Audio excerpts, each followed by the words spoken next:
yet. And Scared, I'm pretty sure you were sitting in the back lines looking at yesterday's broadcast, and you would have seen that domination that we saw from Hero Extreme Godlike in the first game, but then Metal Esports with that consistent string, and we also did see Nonix wake up in quite a great fashion. I mean, I was absolutely enjoying it, those games, right? Specifically for the fans out there, I'm pretty sure they'd be happy with that 45 bomber coming in. And this is what the Impact Player Weekend always brings in for you, right? On every other day, we are seeing the average somewhere around what? 20 points, maybe 25 if the game is very good for you, and then comes the Impact Week. You will see teams pull up those 40 bombers, bring in some 30 points as well. One of the teams that I actually liked, finally they were waking up again, was also MyG Los Hermanos. I mean, they were at least getting some early eliminations. Yeah, I mean, MyG Los Hermanos, yes, able to get a few points here and there, but knowing the fact that they're so far back in the overall standings, a few points is not going to help them now. They need those massive catapults, and we're already at the last week. The teams on the last page, they better buckle up and they start playing aggressive and take advantage of the power-ups that are provided to you, and if you're still going to decide to play it passive, I highly doubt you will be moving on towards the semifinals or the grand finals. You will directly move towards the playoffs. I mean, that's one of the big things which you mentioned already, right? Specifically for teams on the last page as well. There was one team which I've constantly been watching for such a long time, and that has been Team Nonix. My goodness, the way they've been pulling themselves back up. They're in the top 12 now.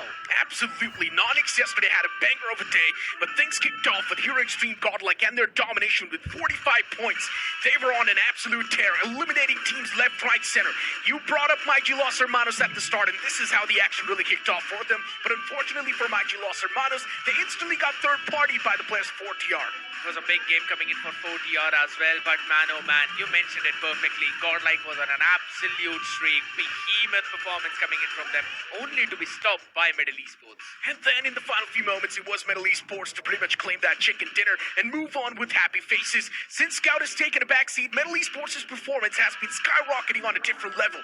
And now as you move on towards the map of Miramar, once again, Metal Esports and their domination kicked off. We did see Phoenix Esports once again start things off on a bit of that aggressive note, but Global Esports, they moved on and eliminated the likes of FS Esports within a flash. That was a big game coming in for them as well, at least that early start which we were hoping for. But 4TR as well, a team that was not really that far behind, slowly pulling themselves back up, but as you mentioned, it was a streak for Metal.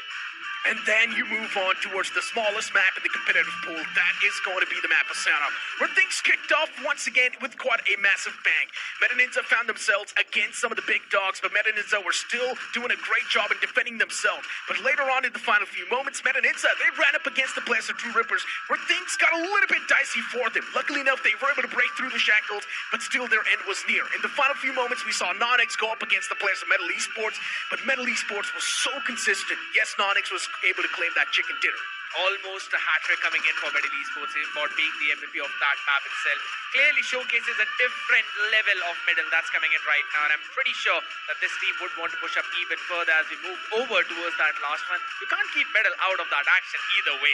Exactly. Even in the last game, Metal Esports was there in the final few moments, securing those placement points and even the elimination points. Yes, the scrappy ones, but Metal Esports, they have finally breached in that top 8 and now looking extremely comfortable on that 8th spot with 338 points. Looking at the top 4, Revenant X Park still at the top. You've got Hero Extreme Godlike on the 2nd, OG on the 3rd, and God's Reign on the 4th. I mean, the closest one is going to be to them Genesis Esports, right? Just 1 point behind, and considering you've got Soul and 8-Bit in the exact same group as well, they can anytime bounce back up. And this is also given that Hero Extreme Godlike haven't played 2 more games. They will be playing 2 games today, and same goes for Genesis as well. So we might possibly see Genesis reclaiming back the top 4 spot. I mean, look at the second page, right? You've got teams like Victoria Sumas now sitting on the 16th spot. Yeah, understandable. Victoria Sumas, they have been getting those chicken dinners here and there, but the